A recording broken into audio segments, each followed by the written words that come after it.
Kamakailan lang mga tol nag-viral yung siklistang kinasahan ng baril ng isang dating pulis daw mga tol. Itong nakikita ninyo sa picture, no. So itong bibigyan natin ng reaction video mga tol at bibigyan natin ng commentary. Sabi kasi rito sa title, siklistang tinutukan ng pulis umaming natatakot. Sang katutak na kaso isasampa na sa dating pulis. Yung siklistang tinutukan umaming natatakot daw. So parang ano yan, no?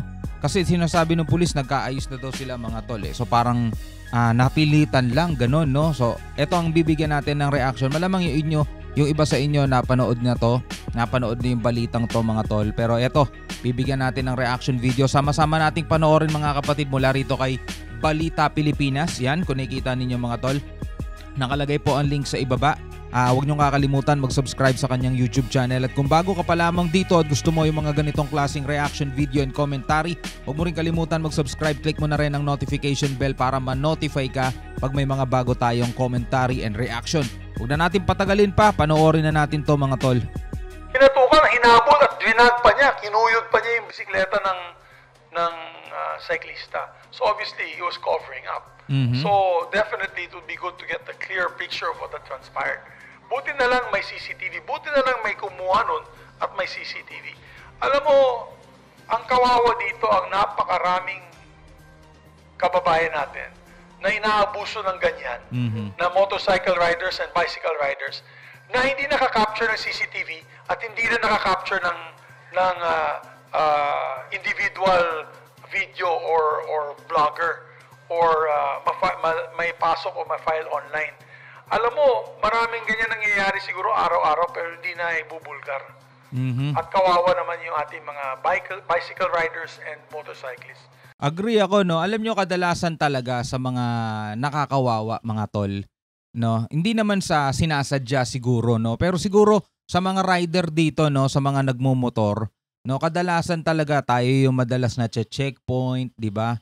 Yung mga four wheels hindi na checkpoint yan, kadalasan motor kasi eto daw yung kadalasang lalo na yung nauso yung mga riding in tandem nung araw. So hindi na natigil yun. Kadalasan talaga kapag nagkakaroon ng checkpoint, yung mga nakamotor lang ang natitignan. Hindi yung mga naka four wheels. Tapos sila yung masyadong naiipit sa kalsada. Well, hindi naman sa pinagtatanggol ko mga tol, may mga kamote riders din naman kasi, no. So etong mga naka-bicycle ngayon, naging uso to lalong-lalo na nung nagka-COVID mga tol. Sila naman nagkaroon na sila ng tinatawag na bike lane na minsan na hindi rin naman sila napapansin dahil pati yung bike lane nila nasasakop na ng mga four wheels din, 'di ba? Mga four wheels, mga motor, mga tol, 'di ba? Tapos ito namang nakaraang pangyayari mga kapatid, no? Nakitaan sa video, sa camera ng nakasakay sa four wheels itong pangyayaring naganap. Kahit na anong sabihin mo na nagkaroon sila ng pagtatalo na nung nakaraan kasi kitang-kita sa CCTV na hinabol niya pa eh. Pagkatapos niyang habulin, hinarang niya tapos binuksan niya yung pinto niya, pagbaba niya ng sasakyang kinasahan niya pa ng baril. Kahit na anong paliwanag mo, hindi mo pwedeng i-justify na tama lang yung ginawang pagkakasa ng baril nitong dating pulis mga tol kasi hindi naman siya nasa alanganing kalagayan eh. Nakabike yung tao tapos kakasahan mo ng baril, di ba? Hindi mo matatawag na self-defense kasi hindi ka naman inaano, di ba? Ikaw ang may baril, ba't kakasahan mo ng baril eh? So napakarami talagang mga mapag-abuso din mga tol pag nakakahawak ng mga ganitong sandata, no? Kaya dapat talaga may batas para dyan eh. Ikaw, anong masasabi mo mga tol, no? So, malaking issue to. Nagsama-sama lahat ng siklista ng bansa eh. Parang nag-rally sila behind this guy.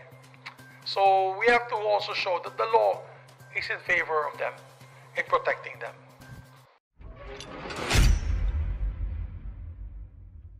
Sinuportahan ng mga kapwa siklista. Mr. Cyclist, huwag mo akong pagmumukhang sinungaling dito.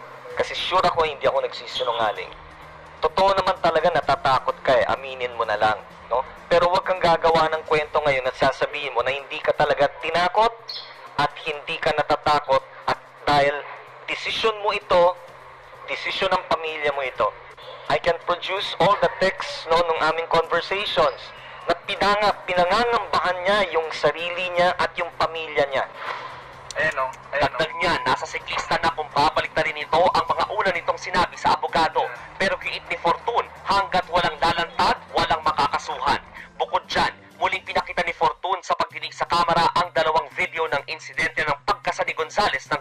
Isiniwalat din niyang posibleng may nagbanta sa uploader ng video na ayaw ring lumantad sa ngayon. Hindi man daw nakausap ni Fortun ng direkta ang vlogger. May nakarating umano sa kanyang mga text message mula sa mga kakilala ng uploader. Ang sabi sa text, alam daw ang plaka ng sasakyan nito. Sa gitna rin ng pagdinig, sinabi ng nagbitiw ng Quezon City Police Chief Brigadier General Nicolas Torre na plano nilang kasuhan ang ilan nilang tauhan na nakisawsaw umano at pinilit magkaareglo ang dalawang kampo. Kasunod yan ng 5 bagong CCTV footage na kuha mismo sa loob ng QCPD Station 11. We have found sufficient evidence to file it against him because there's no need for a private complainant and the police can stand in as complainant. And also, we are very cognizant of the we also found later that the SILG has also expressed his opinion that alarms and scandal can indeed be filed. Itutuloy ang kasong alarm and scandal laban kay Gonzales. Sinibak na rin siya bilang empleyado ng Korte Suprema noong August 27. Siya ay contractual employee sa opisina ni Associate Justice Ricardo Rosario. Oo, may hearing tayo ng Tuesday. Nagtawag na po ng hearing si Senator Bato de la Rosa, I think Tuesday, itong Martes, pag-usapan itong mga issues on road rage. Alam mo, nakaka-alarma na dahil halos araw-araw na nagkakaroon po ng bugbugan, pukpukan, saksakan, at pagbunot ng baril dito sa issue ng road rage. Obviously, pag medyo grabing traffic na dito sa ating bansa, medyo sobra-sobra na rin yung traffic sa ating bansa. May nabasa ako mga comment, no? Bakit daw ganyan ang Senado ngayon? Napakarami daw ng problema sa bansa. Bakit yung mga ganitong problema binibigyan pa ng hearing, mga tol? Kung kayo tatanungin, okay ba sa inyo na binibigyan ng Senado ng panahon yung mga ganitong klaseng problema sa kabila ng napakarami pang malalaking problema ang kinakaharap ng bansa? Ako para sa akin, no, kung ako tatanungin, ngayon lang tayo nakakaranas ng mga ganito na yung mga maliliit na tao na kapag naaapi, di ba? Kahit tumigil na sila, dahil nga wala naman silang pang sustento kung magkakaroon ng hearing, wala naman silang pang sustento, pambayad o panggastos pa, maabala pa yung trabaho nila. Pero maitutuloy pa rin at mapapakinggan pa rin kasi hindi lang naman siya yung biktima malamang ng ganito. Napakarami pang iba, no? At ito mabibigyan ng boses sa Senado para mapakinggan yung hinaing ng hindi lang itong siklistang to, ng iba pang mga taong bayan na maliliit na naaabuso, mga tol, ng mga medyo nakaaangat, no, sa lipunan. May mga tao na nagko-comment na ayaw nila nung ganito, parang mas gusto ata nila yung dating mukha ng Senado na pag mga ganitong mga bagay hindi na masyadong pinapakinggan, din na pinapansin. Mga tol, no, bago natin maayos yung mga malalaking problema, tapos hindi natin kayang ayusin yung mga maliliit, ano pa ine-expect niya sa mga malalaki? Mas lalong hindi natin maayos yun kung mga maliliit nga hindi natin maayos no? Simulan talaga natin sa mga ganito, mga tol. Kasi kadalasan, ang problema ng bansa nandoon sa mga maliliit, no? Hindi lang basta-basta nandoon sa mga matataas na. Kasi, mga kapatid, kung titignan mo, no, kahit na sino ang ilagay mong presidente dyan, di ba? Kahit mga matitino pa yung mga second level niya, pero nandoon sa mga pinakailalim, nandoon sa mga hindi na masyadong napapansin at nakikita, yung talagang pinakabulok, no, na nagpapabulok palalo sa bansa, mga tol. Kaya tama lang, binibigyan to ng boses o binibigyan ng panahon ng Senado para pag-usapan pa. Ito para sa akin lang naman, no.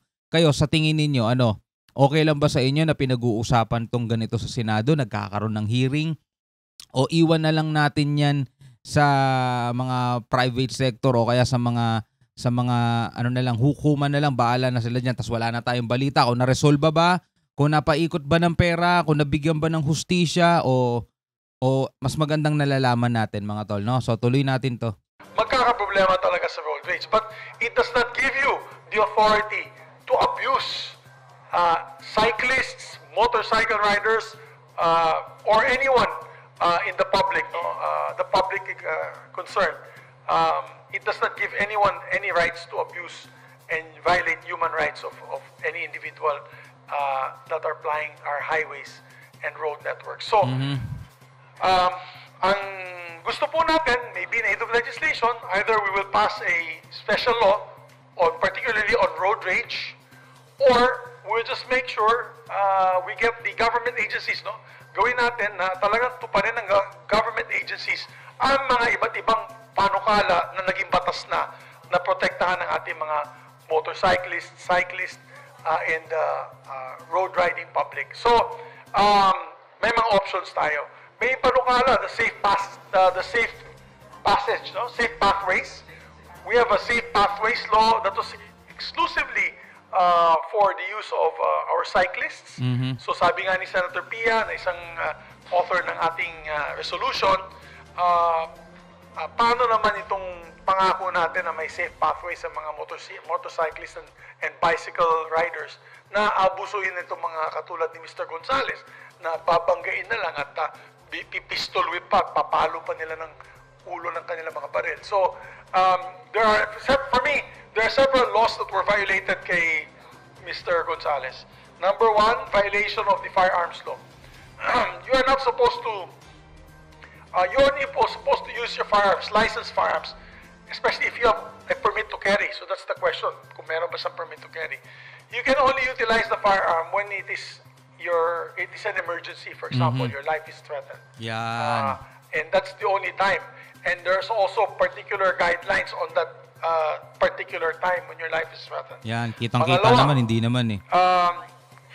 Tinanggal niya to, dinabag ang batas dahil dinabas niya yung baril niya. Wala naman dalang armas yung kanyang kalaban. So obviously, it's an abuse of authority. Tama. So there are human rights violations being done to the cyclist. So maraming mga multiple cases, no? At hindi lamang suspension ng driver's license yan. Sa ibang bansa, sa DFV, if you are caught driving under the influence of drugs or alcohol, sa Estados Unidos, automatic cancellation of license mo yan. They cancel it. Hindi ka na makapagmaneho. So, dapat dito, hindi lang show cause order, hindi lang suspension of driver's license. Dapat automatic when you're in a road rage incident and you use your vehicle to harass or to violate the human rights of others, dapat yan automatic cancellation of license. Dapat pala yun ang binibigay na batas para maiwasan yung mga road rage, di ba? Lalong-lalo na ngayon, mga tol, tad-tad na tayo ng CCTV kahit mga private individuals meron na mga cellphone na pwedeng kuhanan ng camera. Di ba? So lahat magiging mapagpasensya kasi ayaw nilang makansela lisensya nila, di ba? So para maiwasan ng road rage, yun na lang yung parusa, no? It's either you or yung kalaban mo may diferensya o pareho kayong nagtatalo sa kalsada, pareho kayong makakanselahan ng lisensya. Kasi ganito lang yan, mga tol eh. Kapag yung isa nag-init masyado, halimbawa punong-puno siya ng problema sa mundo, tapos may nakagit-gitan siya, 'di ba? Nagwala na siya sa kalsada, nag-cause na siya ng traffic, nag-cause na siya ng kung ano-ano man doon, 'di ba? Kapag yung isa hindi pumalag, makikita naman natin yan sa video, 'di ba? Lagi naman nabivideohan. So siya lang ang may problema, siya lang ang makakanselahan ng lisensya. Pero kapag pareho silang pumalag at pareho silang problemado pala sa buhay at nagbanggaan sila doon, nagsuntukan sila sa kalye, 'di ba? O di parehong kanselado lisensya nila. Kung alam nila na gano'n ang mangyayari, malamang pareho sila hihinay-hinay, no?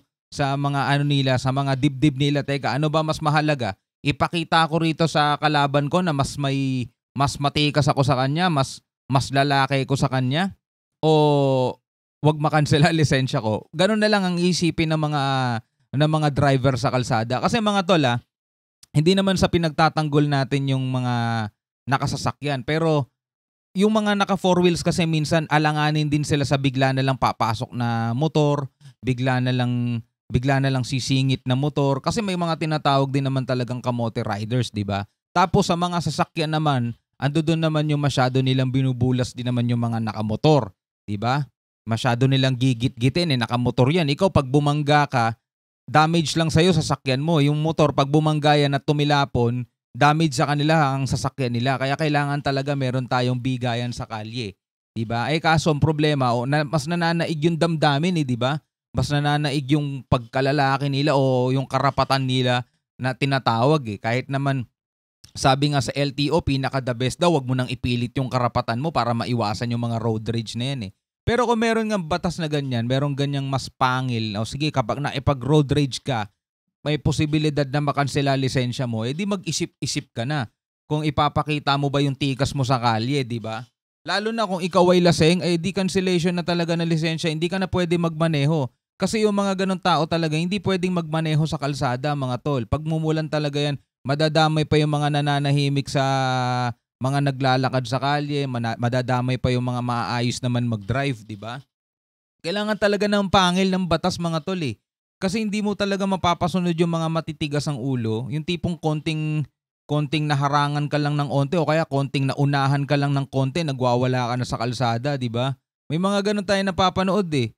Medyo napinahan lang ng onte, naunahan lang ng konti sa kalsada, manghahabol na, di ba? Mamamakyo pa, mag-ahamon pa ng away. May mga ganun mga tol, ilang beses na tayo nakapanood nun. Kailangan talaga may nakalaang batas para sa mga ganung ugali, no? Ikaw, anong masasabi mo diyan mga tol? No, comment ka nga sa baba kung ikaw ay agree sa mga ganung mga bagay, no? Alright, so maraming salamat mga kapatid sa inyong panonood. Ako nga pala si Shobal D. Nakalagay po ang link sa ibaba nitong balitang pinanood natin. Hanggang sa muli, ako pala si Shobal D. Peace out!